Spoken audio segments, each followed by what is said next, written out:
Dans cette séance, nous allons calculer l'intégrale de la partie entière e de x de 0 vers 100. C'est pour cela nous allons rappeler quelques propriétés de la partie entière. Donc, quel que soit x appartient à l'intervalle k plus 1, avec le nombre k est un entier qui est relatif. Dans ce cas-là, on a la partie entière de x est égale à k. Par exemple, pour x appartient à l'intervalle 0,1, la partie entière de x est égale à 0. Pour x appartient à l'intervalle 1, 2, vous voyez bien que de la part de 1, le crochet est fermé. De l'autre côté qui est 2, la borne est ouverte. On a la partie entière de x est égale à 1 et ainsi de suite. Supposons qu'on a par exemple l'intégrale de 0 jusqu'à 4 de la partie entière. Donc, puisque nous ne pouvons pas déterminer la partie entière d'un élément qui appartient à l'intervalle 0,4, donc pour l'intervalle 0,4, nous ne pouvons pas déterminer exactement la partie entière d'un tel élément qui appartient à cet intervalle-là. C'est pour cela nous allons appliquer la règle de bien la relation de Chasles. Donc, nous allons partager ce travail, donc l'intégrale de 0,1,1 de la partie entière, plus l'intégrale de 1 jusqu'à 2 de la partie entière, puis de 2 vers 3,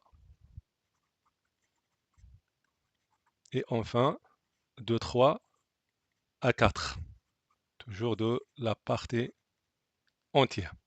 Donc, quel que soit x appartient à l'intervalle 0,1, sa partie entière est égale à 0.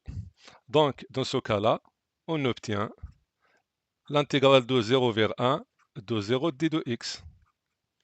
Pour l'intervalle 1, 2, donc quel que soit x appartient à l'intervalle 1, 2, sa partie entière est égale à 1, donc c'est 1 d de x. Et ainsi de suite. Pour l'intervalle d'Ottawa, la partie entière est égale à 2. Pour l'intervalle 3, 4, la partie entière c'est 3. On sait bien que la primitive d'une constante, c'est-à-dire de a d de x, sa primitive c'est a x. Donc, on a pour l'intervalle de 0, 1, on a 0 d de x. De 1 jusqu'à 2, donc on a 1 d de x. De 2 vers 3, on a 2 d de x. De 3 à 4, on a 3 d de x. Donc, pour la primitive de 0, c'est 0. Donc, la primitive de 1, c'est 1 fois x, donc c'est x, de 1 jusqu'à 2. Pour 2, sa primitive, c'est 2x, de 2 vers 3. Pour 3, on a 3x, de 3 vers 4. Donc 0, c'est 0, plus, donc on a 2 moins 1, et c'est factorisant avec 2, donc c'est 2 fois 3 moins 2. Factorisant avec 3, c'est fois 4 moins 3. Donc ça nous donne 0, plus 1, plus 2, plus 3, donc est égal à combien? Est égal à 6. Donc vous constatez bien que pour l'intervalle 0,1, on obtient 0. Pour l'intervalle 1, 2, on obtient sa borne inférieure qui est 1. Pour l'intervalle de 3, on obtient 2, c'est sa borne inférieure. Et ainsi de suite. Pour 3, 4, on obtient 3, c'est sa borne. Donc si on poursuit comme ça jusqu'à, par exemple, 99 jusqu'à 100, E de x, d de x. Pour E de x, on obtient, c'est la borne inférieure, c'est 99 d de x. Donc sera sa primitive, c'est 99x de 0 vers 1, ou bien de 99 jusqu'à 100. Donc on obtient 99 fois 100 moins 99 qui est 1. Donc on obtient 99.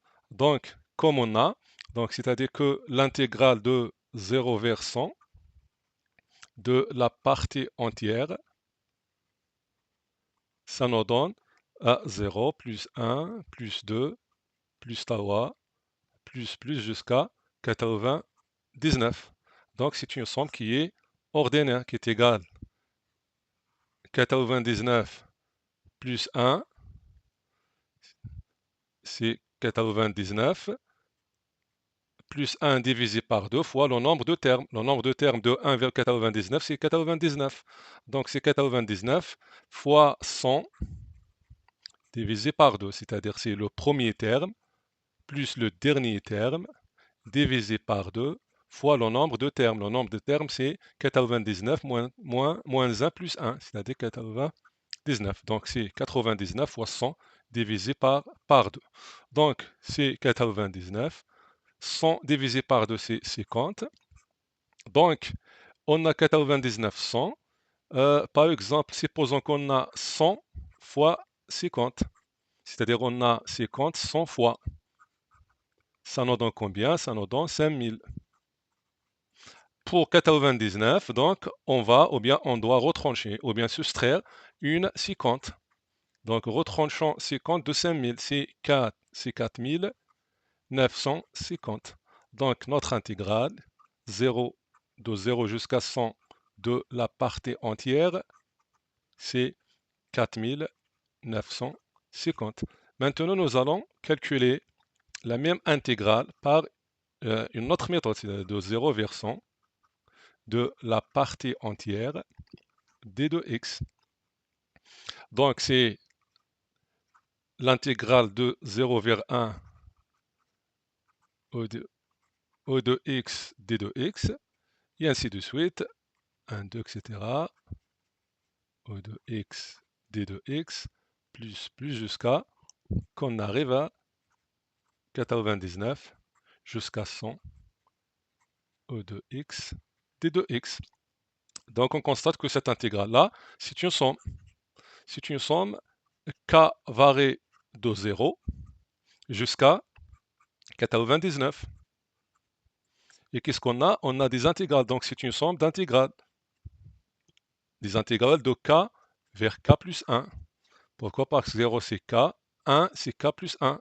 1 c'est k, donc 2 c'est k plus 1. 99 c'est k, 100 c'est k plus 1. De quoi? De la partie entière de x, d de x. Donc on sait bien que si on a x appartient à l'intervalle k, k plus 1, la partie entière de x est égale à quoi? Est égale à k. Donc remplaçons, donc on a, voilà, on a sigma k, donc est égal sigma, k varie de 0 vers 99. On a k vers k plus 1. La partie entière de x, c'est k, d de x. Donc on a k, la primitive de k, c'est quoi? C'est kx. Donc on a sigma de k allant de 0 vers 99. Donc la primitive de k, c'est kx de k vers k plus 1. Ça nous donne sigma k allant de 0 vers 99. Donc remplaçons x par k plus 1, c'est-à-dire k fois k plus 1 moins k fois k. Donc ça nous donne sigma k allant de 0 vers 99.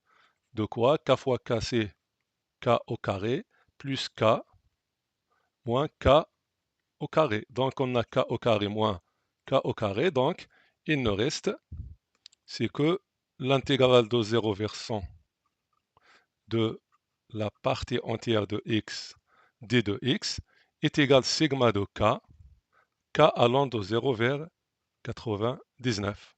Donc c'est la somme ordonnée qui est 99 fois 100 divisé par 2 qui est 99 fois, toujours on a 100 divisé par 2, c'est 50. C'est déjà calculé qui est 4950 C'est comme ça, on a terminé cet exercice. Assalamu alaikum.